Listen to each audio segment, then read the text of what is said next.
The devil cinema ಪ್ರಚಾರ ಮಾಡ್ತೀರಾ ಎಂದು ಕೇಳಿದಾಗ ಸುಮಲತಾ ಏನಂದ್ರು? ದರ್ಶನ್ ಬಗ್ಗೆ ಹೇಳಿದ್ದೇನು ಗೊತ್ತಾ? ಡಿ ಬಾಸ್ ದರ್ಶನ್ ನಟನೆಯ ದಿ ಡೆವಿಲ್ ಸಿನಿಮಾ ಡಿಸೆಂಬರ್ 11ರಂದು ಬಿಡುಗಡೆಯಾಗುತ್ತಿದೆ.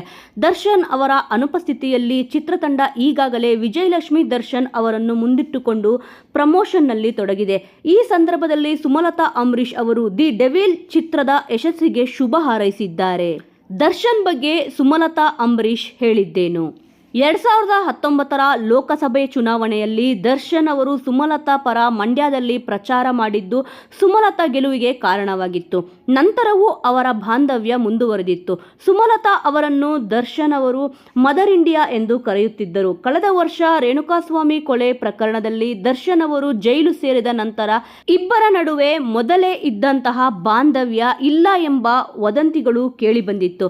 ನಿನ್ನೆ ಹಿರಿಯ ನಟ ಅಂಬರೀಶ್ ಅವರ 7ನೇ ವರ್ಷದ ಪುಣ್ಯತಿಥಿ ಕಾರ್ಯಕ್ರಮದಲ್ಲಿ ಮಾಧ್ಯಮ ಪ್ರತಿನಿಧಿಗಳು ಡೆವಿಲ್ ಚಿತ್ರ ಹಾಗೂ ದರ್ಶನ್ ಅವರ ಬಗ್ಗೆ ಸುಮಲತಾ ಅವರನ್ನು ಕೇಳಿದರು. ಅದಕ್ಕೆ ಸುಮಲತಾ ಅವರು, ಖಂಡಿತ ದರ್ಶನ್ಗೆ ಒಳ್ಳೆಯದಾಗಬೇಕು ಅಂತಲೇ ನಾವೆಲ್ಲರೂ ಹಾರೈಸುತ್ತೇವೆ. ಈಗ ಅವರು ಚಾಲೆಂಜಿಂಗ್ ಪರಿಸ್ಥಿತಿಯಲ್ಲಿ ಇದ್ದಾರೆ. ಖಂಡಿತವಾಗಿಯೂ ಸತ್ಯ ಏನು ಅನ್ನೋದನ್ನು ಯಾರು ಶಾಶ್ವತವಾಗಿ ಮುಚ್ಚಿಡಲು ಸಾಧ್ಯವಿಲ್ಲ. ದೇವರಿದ್ದಾನೆ, ಒಳ್ಳೆಯದಾಗುತ್ತದೆ ಅನ್ನೋ ನಂಬಿಕೆ ಇದೆ ಅಂತ ಹೇಳಿದ್ದಾರೆ. ಇನ್ನು ಅವರ ಅಭಿಮಾನಿಗಳು ದಿ ಡೆವಿಲ್ ಸಿನಿಮಾ ರಿಲೀಸ್ಗಾಗಿ ಕಾತುರದಿಂದ ಕಾಯುತ್ತಿದ್ದಾರೆ. ನಾವು ಕೂಡ ಸಿನಿಮಾ ನೋಡಲು ಕಾಯುತ್ತಿದ್ದೇವೆ. ಖಂಡಿತವಾಗಿಯೂ ಸಿನಿಮಾ ಚೆನ್ನಾಗಿ ಯಶಸ್ವಿಯಾಗುತ್ತದೆ ಅನ್ನೋ ನಂಬಿಕೆ ಇದೆ ಅಂತ ಹೇಳಿದ್ದಾರೆ.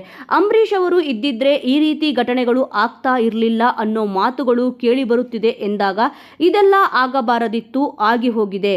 ಆಗಿ ಹೋಗಿರುವುದರ ಬಗ್ಗೆ ಮಾತನಾಡಿ ಈಗ ಯಾರಿಗೂ ಏನೂ ಪ್ರಯೋಜನವಿಲ್ಲ. ಮುಂದೆ ಒಳ್ಳೆಯದಾಗಲಿ ಅಂತ ನಾವೆಲ್ಲರೂ ಶುಭ ಹಾರೈಸೋಣ ಎಂದು ಹೇಳಿದ್ದಾರೆ. ದಿ ಡೆವಿಲ್ ಸಿನಿಮಾ ಪ್ರಚಾರದಲ್ಲಿ ತಾವು ಭಾಗವಹಿಸುತ್ತೀರಾ ಎಂಬ ಪ್ರಶ್ನೆಗೆ, ಇಲ್ಲ, ಪ್ರಚಾರವನ್ನು ಸರಿಯಾಗಿಯೇ ಮಾಡ್ತಾ ಇದ್ದಾರೆ ಅನಿಸುತ್ತಿದೆ.